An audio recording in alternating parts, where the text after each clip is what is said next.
পিসি তাড়াতাড়ি স্কুল যাব না, যাই হয়ে যাক না কেন। এ দিদি, তুই এখনো কাঁথা মুড়ি দিয়ে বসে আছিস কেন? তুই কি স্কুলে না যাবার ধান্দা খুঁজছিস? না রে, শরীরটা কেমন কেমন লাগছে। এ দিদি, জানিস আমি না একটা ম্যাজিক শিখেছি। তোর হাতটা দে।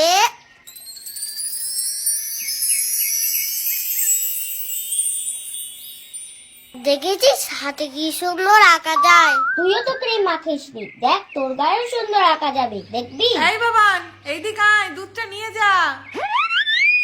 এই তো দিদি এখনো কি করছে ওই ঘরে? স্নান করতে গেল না? স্কুল যাবে না নাকি? দিদি, দিদি তো উ আ করছে। ধুর, জ্বরটাও এখনো এলো না। মাকে কি করে দেখাবো আমার জ্বর এসছে? না হলে আমাকে তো স্কুলে পাঠিয়ে দেবে। এ দিদি, তুই দুধ খাবি না? হ্যাঁ দে দেখি। আমারটা দেবো কেন? তুই তোরটা নিয়ে আয়। আরে দে না, আমিও একটা ম্যাজিক করব। তুইও ম্যাজিক পারিস? এই নে। তুই এটা কি করলি?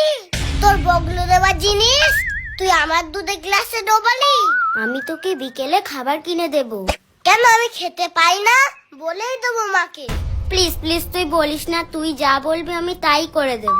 আচ্ছা ঠিক আছে, মনে থাকে যেন। আরেকজনকে ডাকতে পাঠালাম, সে কি করছে তা কি জানি। কি রে, তোর কি স্কুলে যাওয়ার এখনো সময় হয়নি? এখনো কাঁথা মুড়ি দিয়ে বসে আছিস?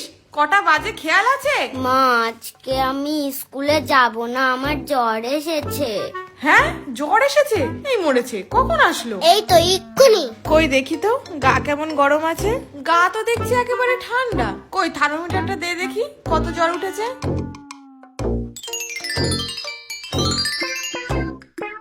হ্যাঁ, থার্মোমিটারের গায়ে এত জ্বর দেখছি, কই গায়ে তো এত জ্বর নেই। ও মা, তাহলে মনে হয় থার্মোমিটারে জ্বর এসছে। ও মা, থার্মোমিটারে জ্বর এসছে যখন, আমি আর স্কুলে যাব না। তুই স্কুলে যাবি না? ও মা, জানো তো দিদি না। তুই বলবি না কিন্তু, বলবি না। তুই বলবি না বলো। তুই যা বলবি আমি সব করে দেব। ছাড় বলছি।